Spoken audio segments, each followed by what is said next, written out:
working so hard to put your idea into practice, take on so much risk and work so single-mindedly without knowing what was going to happen. Like, where did you get the courage to do all this?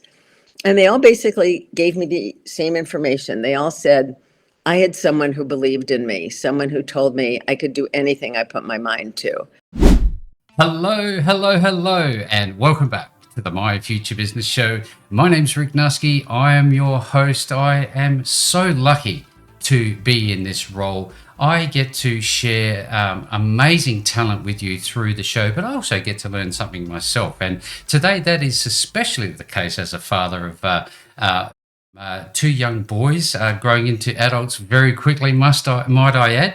But on today's show, I have the pleasure of welcoming the author of Raising an Entrepreneur, Margot Bisnow. Welcome to the show, Margot. Hi, Rick. Thanks so much. Excited to talk to you. I'm very excited to talk with you here. Thank you again for joining me. Now, you and I were going to be talking about what parents need to do to support a budding entrepreneur and the practical steps they can take to give their kids the best chance of succeeding in their professional endeavors. But first things first, where are you calling in from today? Los Angeles. Beautiful. Having been to Los Angeles myself, what a place. Now, what do you love about the place? What do I love about the place? I'm not here full time. Right. I like seeing the ocean. The weather is almost always perfect.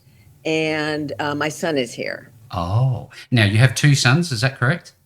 I do, yes. Fantastic. So they're on opposite ends of the country, or what about the other? The other one is in Miami Beach. So we have a place there too, because we're basically stalking our kids. Of course, absolutely. We couldn't have it any other way. Now, tell me, do you have a preference? Do you travel anywhere else in the States? Well, it's sort of embarrassing to tell you all this. Yeah, our main house is in Washington, D.C. Oh, very good, very good. I'm heading back tomorrow morning. That's where the kids grew up. Okay, thank you. Love to get some insights into, I guess, your life, let's call it. But in that regard, do you have any hobbies? What do you like to do with yourself when you're not focused on, your books and everything else? Oh, wow. I do try to walk 5 miles every day. Yep.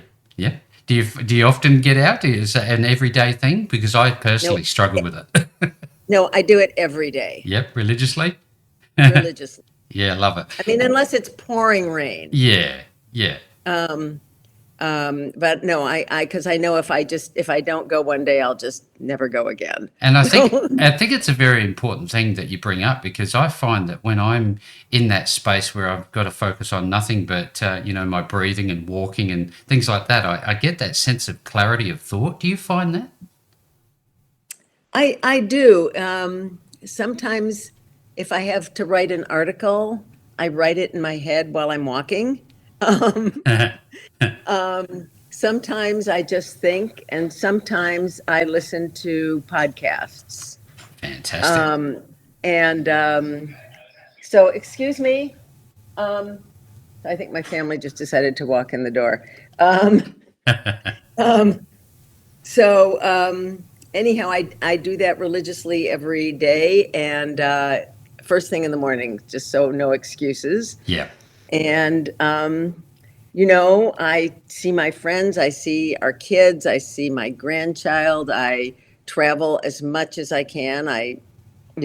Not just in the US, but overseas. And I write articles and do podcasts, and I never seem to have enough time. No, yeah, we're all time poor in that respect, aren't we? Do you have a bucket list? Where do you want to go around the world still?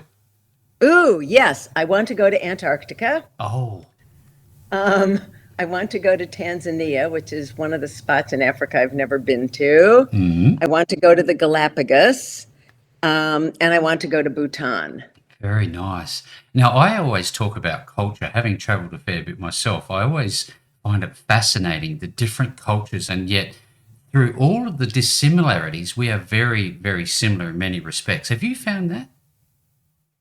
Yes, I mean, to me, it's the most fascinating thing in the world, and we always took our kids from the time they were little to see other places, because, like you're saying, I wanted them to know that there were other ways of doing things and other cultures and other habits, but that wherever you go, people are wonderful. In your travels, do you have a particular food that you liked? No, No? everything. Everything? Try everything once? Live your life to Well, the fullest? yeah. Absolutely love it. Now, I always talk about, my background in terms of being an entrepreneur, and I think about that when I was growing up. So I was wondering if we could spend a couple of moments talking about what life was like for you growing up. Where were you when you grew up? Oh, I grew up in Ann Arbor, Michigan, and Evanston, Illinois. My dad was a professor. He was a professor. Now, was he an inspiration for you, or who else did you have around at that time that you looked to, for that leading light?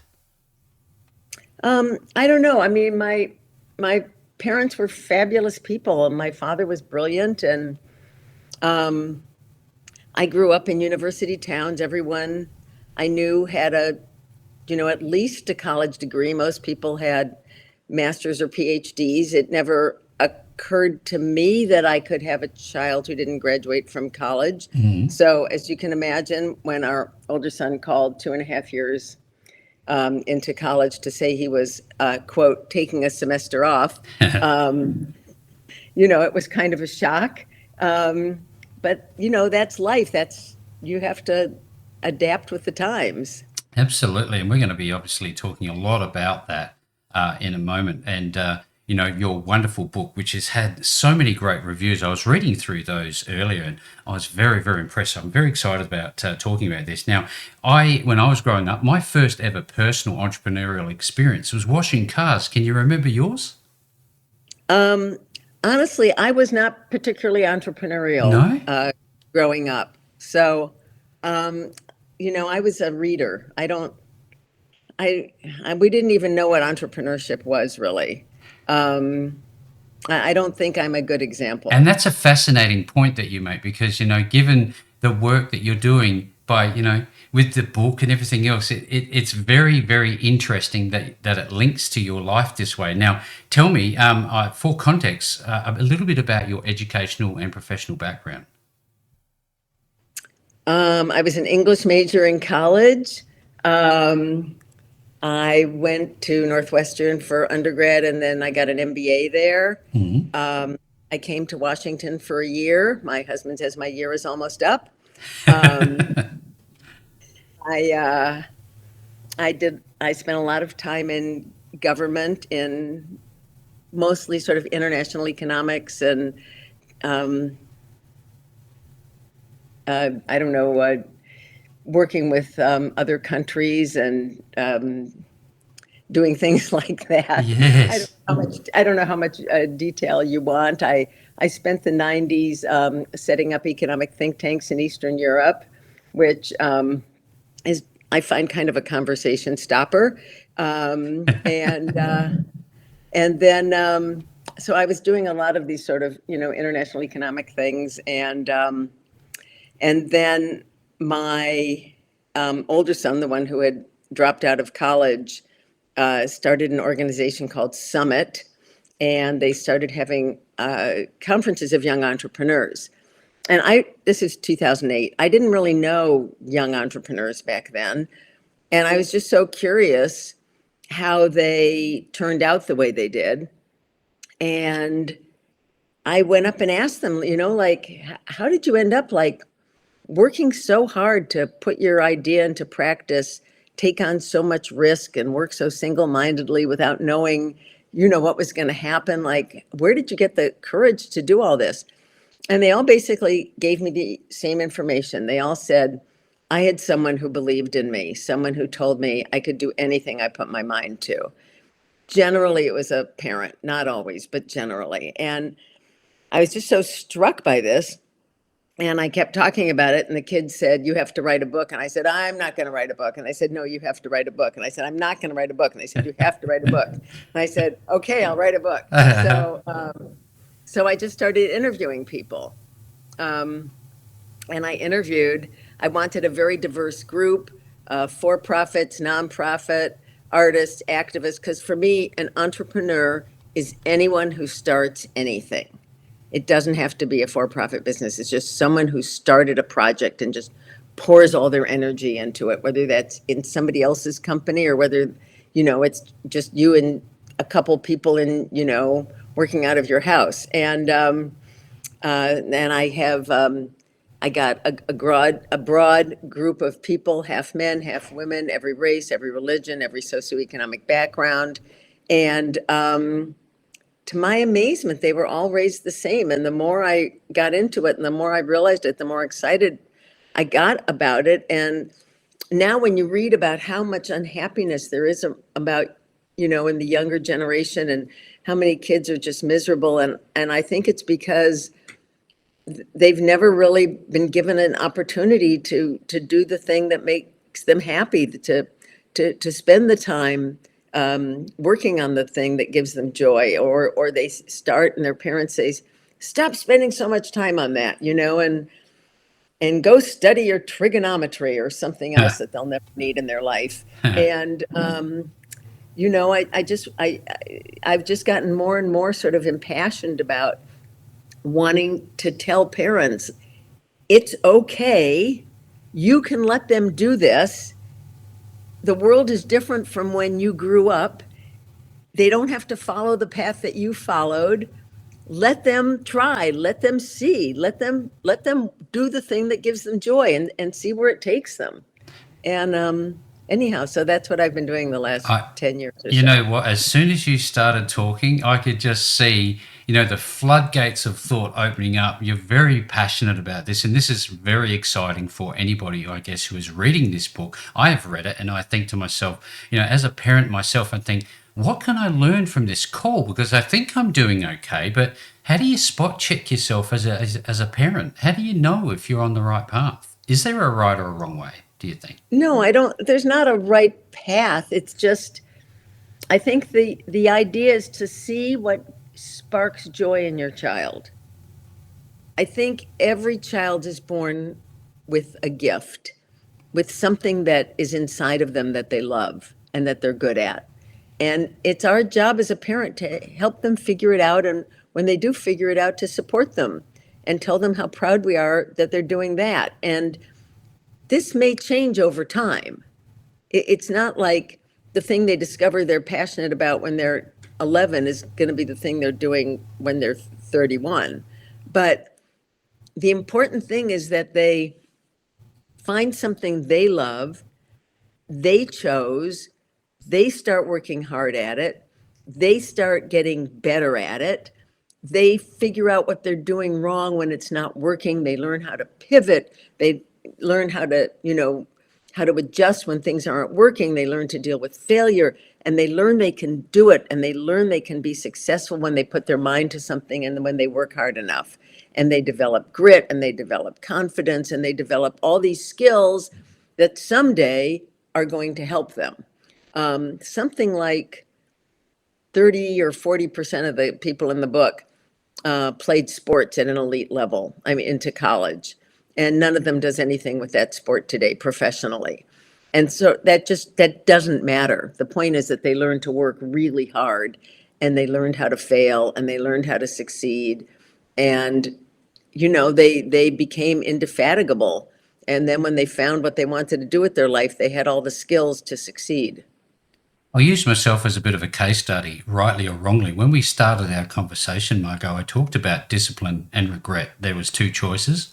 And even though I like to think I'm empowering my children to make these choices, there seems to me, because my background was largely involved with martial arts for many, many years. Now, interestingly, my children are into martial arts. Is that a reflection of me rather than themselves making these decisions? Or is there always going to be I guess, a bit of an intersection between the decisions a parent makes for their children early on? Do you think we need to be still sort of, here you go, here's a pointer, let's go try karate, or let's go try tennis, or whatever it is? Do you think you're going to need to always make those decisions early on? I think it's good to let children try everything. I think it's important to see where they gravitate toward. I think it's important to let them quit if they're not enjoying it at a certain point and try something new.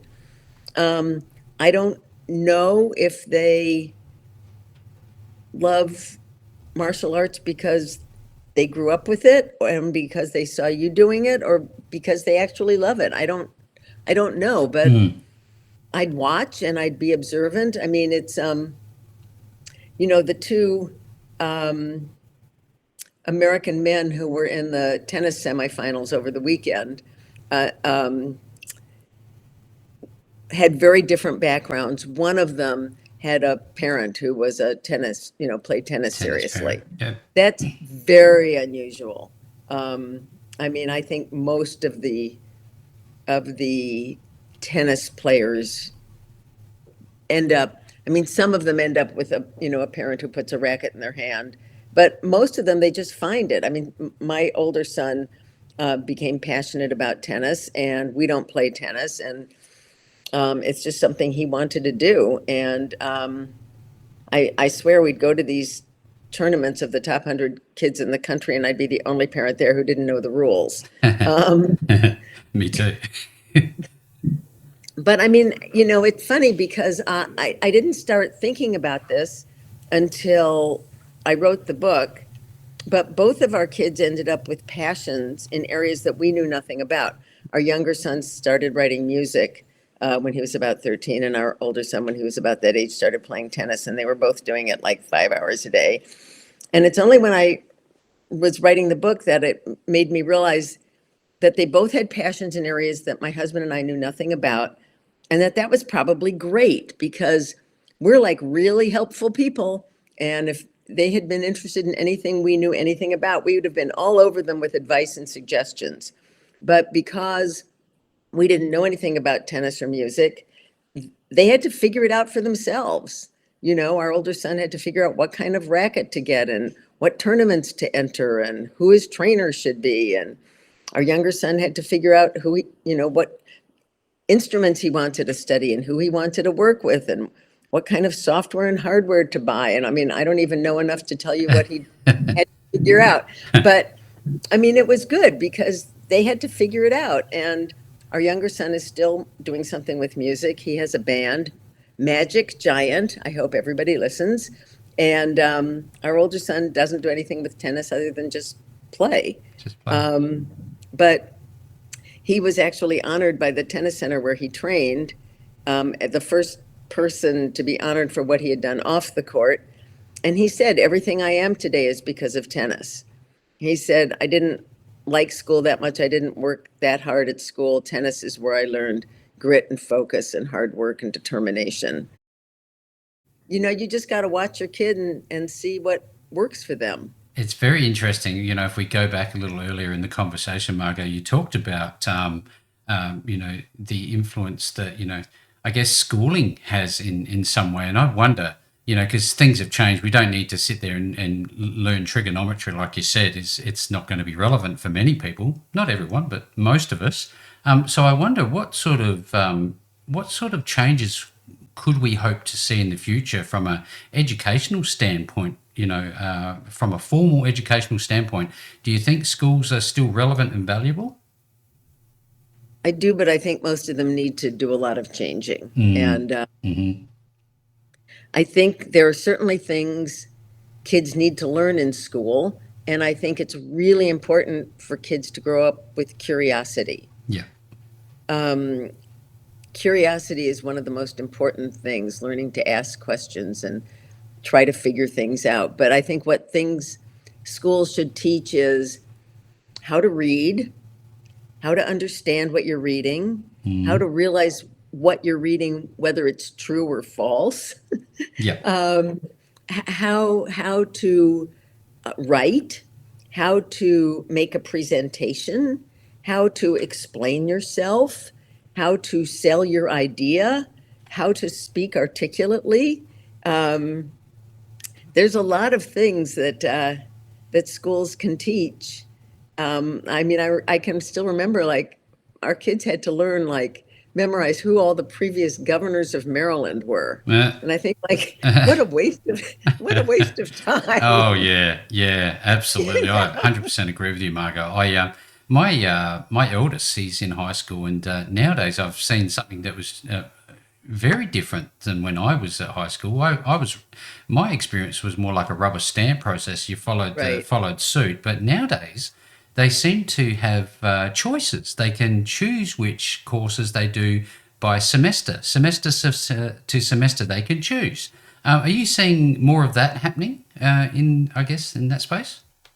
I mean, I think that's great. And I think the more you let kids take control of their choices and their decisions and work on things that interest them, they're much more likely to get involved and to work hard at it. I mean, kids don't like working at things that they're not interested in. Mm, mm.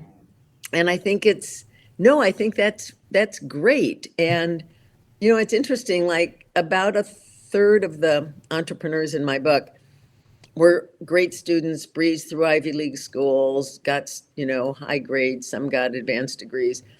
But another third dropped out of college or didn't even go to college. And probably half of them were always miserable in school. And I think that's because kind of, like you're saying, Rick, like a lot of schools just don't understand sort of an entrepreneurial mind. They don't Mm. understand someone who's questioning things. They don't understand someone who wants to do it differently. They don't understand someone who doesn't want to spit back what the teacher just told them.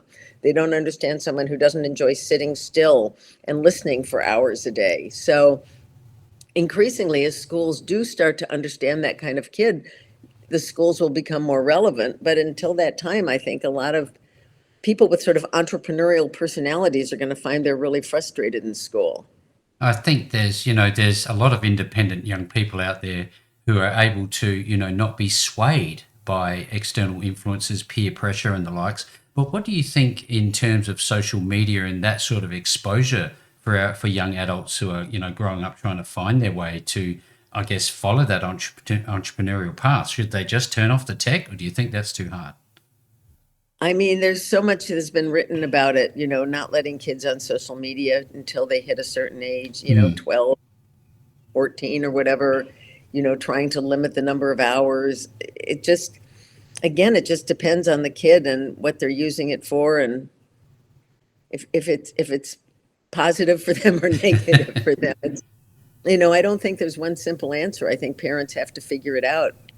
Yeah, well, that's one of the things, isn't it? Because every day we're making decisions on the fly as a parent, and there's no rule book. I'm just wondering, when we're in this position as a parent, what's one, I guess, very simple, practical thing we can do to spot check ourselves as parents to, I guess, give that empowerment, give that freedom of choice to our kids, if I it's hard mean, for us, I guess.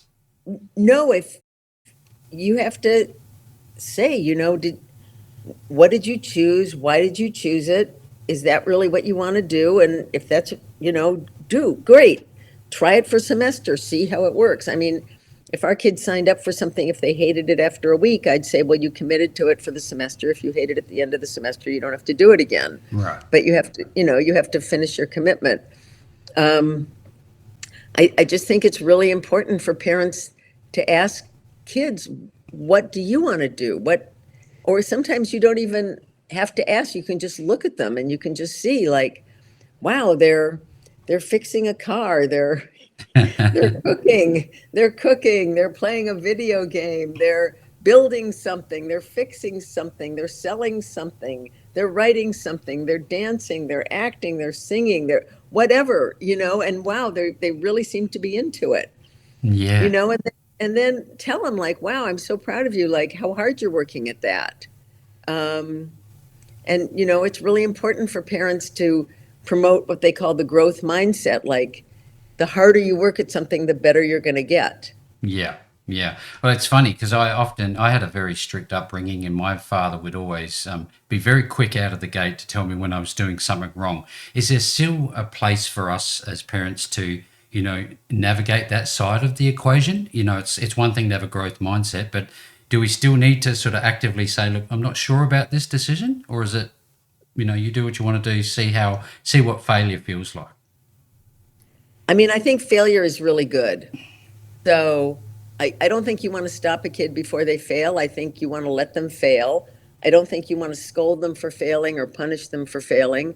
You want to say, what did you learn from that? What will you do differently next time? Because failure is how they learn and grow. And I think the biggest difference between entrepreneurs and people with regular jobs is entrepreneurs are not afraid to fail. And if you're not afraid to fail, you're willing to take risks. And if you're not willing to take risks, you're never going to become an entrepreneur. And so I just think it's really important for kids not to be afraid to fail, and for parents just kind of to sit back and let their kids fail and, say to them, how, don't worry about it. It's a learning experience. What did you learn? It's gonna make you stronger. And every one of the parents in this book did that. They all were just, you're gonna have setbacks, and we're here for you if you need help.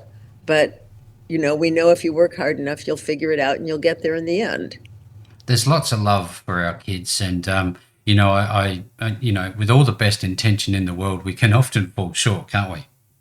Of course, nobody's perfect. Yeah, absolutely. Thank you very much for the feedback. I'm absolutely loving this call. Now, I wonder, what was the biggest revelation you uncovered during your interview process? Let's explore that. So many things surprised me. It surprised me that this really diverse group of entrepreneurs that I interviewed from completely different backgrounds were basically all raised the same, which like never occurred to me. And one of the ways that every single one of them was the same is every single one of them had a passion outside of school. And in every case, their parents supported that passion. And in some of the cases, it took a big gulp. It wasn't what the parents had pictured in the beginning. But when the parents realized how much the kids loved it and how hard they were working and how much joy it gave them, they were just like, that's great. If you want to do that, we support you.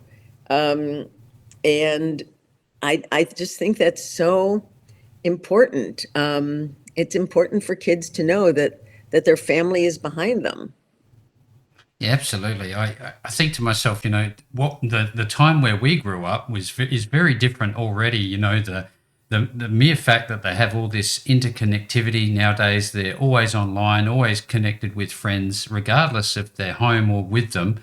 We're living in a changed world. Now, I'm just wondering, because of that, are the rules for our parenting the next generation of successful entrepreneurs universal? Is it the same thing here as it would be overseas? Are we going to have the same approach, or does everybody have a unique take on this? I mean, I can't tell you what it's like to raise a child in China. I can tell you that there were Chinese immigrants who had come to the US who were raising kids who ended up raising them the same way that, all these other people were raised. There were a number of immigrant children who ended up being raised the same way. I mean, one of the people in my book, John Chu, who movie director, he did Crazy Rich Asians, and he's got Wicked coming out in November with Ariana Grande and Cynthia Erivo. And his parents were immigrants, one from China, one from Taiwan. They ran a restaurant in Palo Alto, Chef Chu's. They thought that, they wanted their kids to become professionals. And he was making movies from like fourth grade on. It just, was like the thing that he loved more than anything. And, it wasn't what his parents wanted him spending his time on, but they saw how much he loved it. And he was in high school, and had gotten a lot of his teachers to let him turn movies in instead of papers for his classes. And he was supposed to be asleep one night, and his mom came in, and he was doing a movie on his laptop, and she's, go to sleep and stop wasting your time and get ready for school. You have to be ready to study. And he burst into tears and said, you can't make me stop. This is what I want to do for my life. I love this.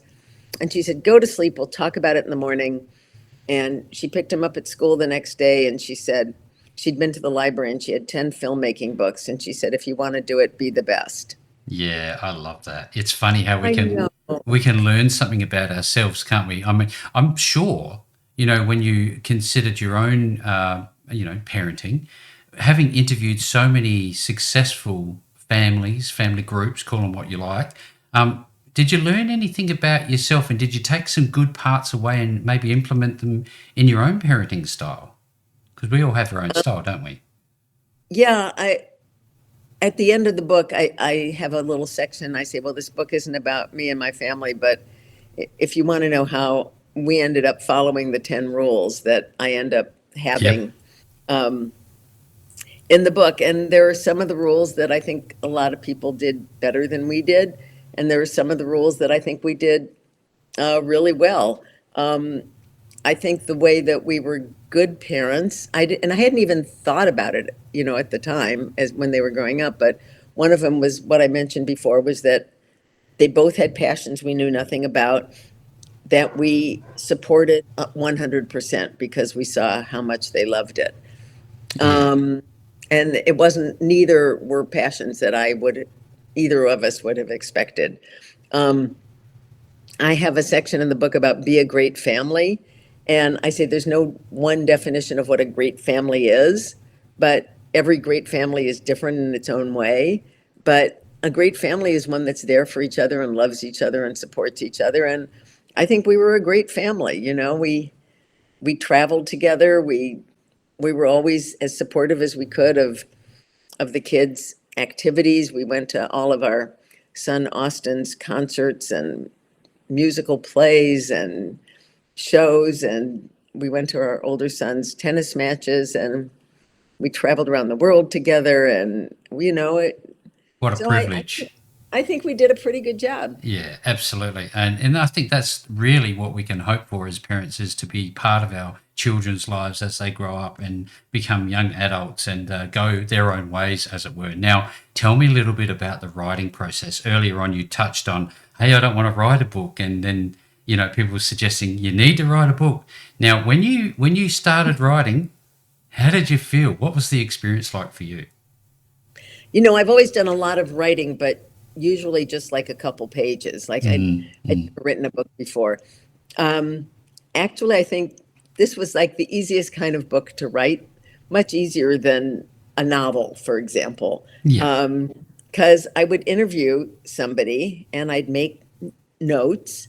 And at the end of the interview, I'd try to think, okay, what was the major point that they made? Or were there 2 points that they made? And then I sort of would categorize it. And then when I finished, I tried to look at like, what were all the points that were made? And so then I would sort of gather the stories into the points, and I just kind of organized it, based on. So all these people talked about mentors. Okay, I'll put them in this chapter. All these people talked about their faith. I'll put them in this chapter. All these people talked about raising their own children now that they've become entrepreneurs themselves. And I put that in this chapter. So I don't know. It was a fun process, and it wasn't that hard. As I say, I don't want to compare it to somebody who's, writing a novel. No. Well, look, how long did the book actually take from the moment that you said, okay, I'll write it, to publish? I don't know, a couple years. Couple of years, and time flies by, I guess. Yeah. Did you do you think that there's a second edition to this book? Well, this is the second edition. Right, and in terms of another book, let's say, would there be another? I don't know. Don't know. We'll see. Is it in audio format as well? It is. I read it. Fantastic. Excellent. Now, if people want to, write their own book, what would be the one thing you would say to them, Margot, about writing a book? Ooh, I mean, nonfiction. It doesn't matter. Just as an author, the process. You just got to do it, man. It's like we were talking about walking every day. You just got to do it. You got to carve out the time, and you got to be pretty disciplined about it. Well, go ahead. No, I was just going to say, the best is the enemy of the good. You can't just wait for the perfect thought to strike you. You just get it in, get it done, get it down, and then just edit and edit and edit and edit and edit and edit and edit. Well, that's a common theme with authors, that's for sure. And certain what you set out to write always ends up a little bit different. But Look, if you're on today's call and you've enjoyed what we've just touched on, and I'm pretty sure of that because having read the book myself, I know that we could have explored so many different angles, so many different aspects of this wonderful book. Reach out to Margot. Now, Margot, where are people actually going to find you to learn more about you, but also to access the book? So I have a website, which is the name of my book, raisinganentrepreneur.com, and I have lists at the end of all my articles and radio shows and podcasts if anyone wants to read or listen. You can buy the book on Amazon, Raising an Entrepreneur, How to Help Your Children Achieve Their Dreams, 99 Stories from Families Who Did. And it's a hard copy book, an e-book for Kindle, and also an Audible book. I read it myself. Make sure you get the second edition. The first edition, my publisher had somebody else read it, and it doesn't have the photos. This book has the photos, which I just love. Every story starts with a photo of the entrepreneur when they were young and then today with their family. And it's just a collection of short 2 to 5 page stories. So it's super easy to read, even if you just have a few minutes each day. So I'm very happy with it. Yeah, well, you should be. It's a credit to you. Having read it myself, Margot, again, it's a wonderful book. And if you want to get a hand on that book and you're a parent and you're looking to, maybe consider different ways of going around raising an entrepreneur, then look below this post. No matter where you see it, you're going to see links back to raisinganentrepreneur.com, or just type that in and visit the website. And with all that being said, Margot, thank you so very much for joining me on the My Future Business show today. I really enjoyed it, Rick. Thank you so much for taking the time to chat. It was great.